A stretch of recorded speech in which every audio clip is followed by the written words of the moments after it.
के सेशन में। अब आगे बढ़ते हैं और कार्यक्रम का क्रम समझते हैं। फंडामेंटल राय देने के लिए हमारे साथ होंगे जेएम फाइनेंशियल के आशीष चतुर्मोता। टेक्निकल कॉल्स लेंगे हम प्रकाश गाबा, मानस जायसवाल, सच्चिदानंद उत्तेकर, सोमिल मेहता, शिल्पा राउत और रुचित जैन से। Sachin ji, good afternoon. आपकी ट्रेड? गुड आफ्टरनून जी। अनुज जी, सुबह हम एक्सपेक्ट कर रहे थे कि एक मार्केट में पुल बैक आ सकता है, इसी वजह से थोड़ा सा कॉशियस स्टांस था वहां पर। बट अभी जिस तरीके से सेकंड हाफ पोजीशन हो रहा है, मुझे लग रहा है जल्दी मार्केट में और थोड़ी सी गिरावट एक्सटेंड हो सकती है। लगभग 250 पॉइंट की एक्सपेक्टेशन होगी एंड उसी लिहाज से मुझे लग रहा है थोड़ा सा शॉर्ट ट्रेड्स पे कंसंट्रेट करने की जरूरत है। एबीबी का स्ट्रक्चर काफी वीक रहा है, एक अच्छे कंसोलिडेशन का ब्रेकडाउन यहाँ पर आज के सत्र में नजर आया है एंड जिस तरीके से पिछले कुछ दिनों में एक राइजिंग चैनल फॉर्मेशन था, उसका ये ब्रेकडाउन कॉम्प्लीमेंट हुआ है। तो मुझे लग रहा है यहाँ पर एबीबी में अगर थोड़ा पुल बैक मिल जाता है तो 5120 तक बिकवाली की जा सकती है।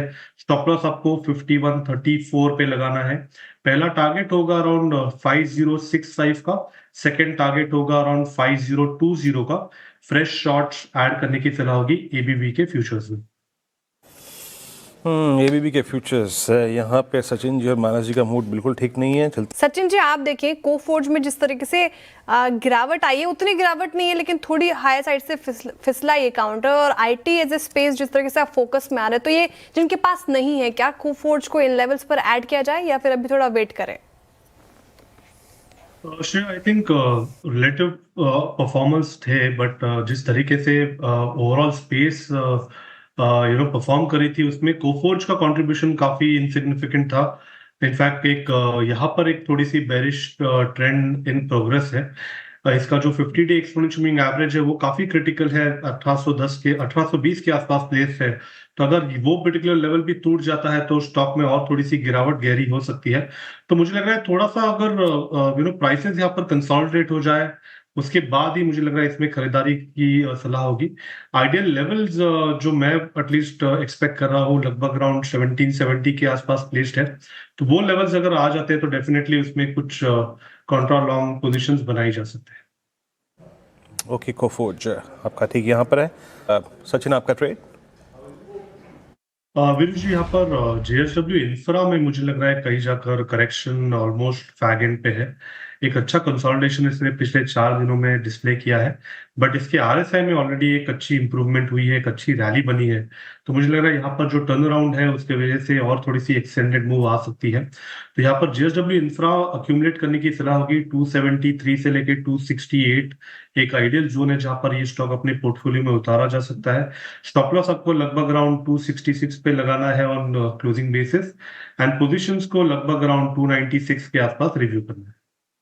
ओके, एक बार आइए आप जरा प्लीज, चार्टिकली विप्रो पर। सचिन, विप्रो पिछले 10 दिन में एग्रेशन टीसीएस में लौटा है, इन्फोसिस में लौटा है, टेक महिंद्रा में बहुत अच्छा एग्रेशन है।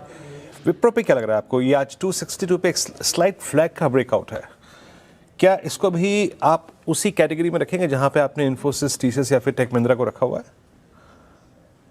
विभू जी, इनफैक्ट स्ट्रक्चर वाइज ये पर्टिकुलर स्टॉक एटलीस्ट कोफोर्ज से तो काफी बेटर है। करंटली यहाँ पर भी जिस तरीके से परफॉर्मेंस है 260 के आसपास, कॉल राइटर्स काफी अग्रेसिव रहे हैं। तो मुझे लग रहा है क्लोजिंग 260 के ऊपर मेंटेन करना काफी इंपॉर्टेंट होगा। अगर 263 की क्लोजिंग आ जाती है तो मुझे लग रहा है जो पैटर्न आपने मेंशन किया वो एक्टिवेट हो जाएगा एंड लगभग अराउंड 267 से लेके 272 तक की एक रैली भी बन सकती है। तो यहाँ पर एक प्रीएम्प्ट करके थोड़े से लॉन्ग पोजीशंस कंसीडर करने में कोई हर्ज नहीं है। स्टॉप लॉस आप लगभग अराउंड 261.30 पे लगाए on closing basis and positions को लगभग अराउंड 266 268 के रेंज में रिव्यू करें। ओके, चलिए अब आईटी स्पेस में बीटीएसटी के लिए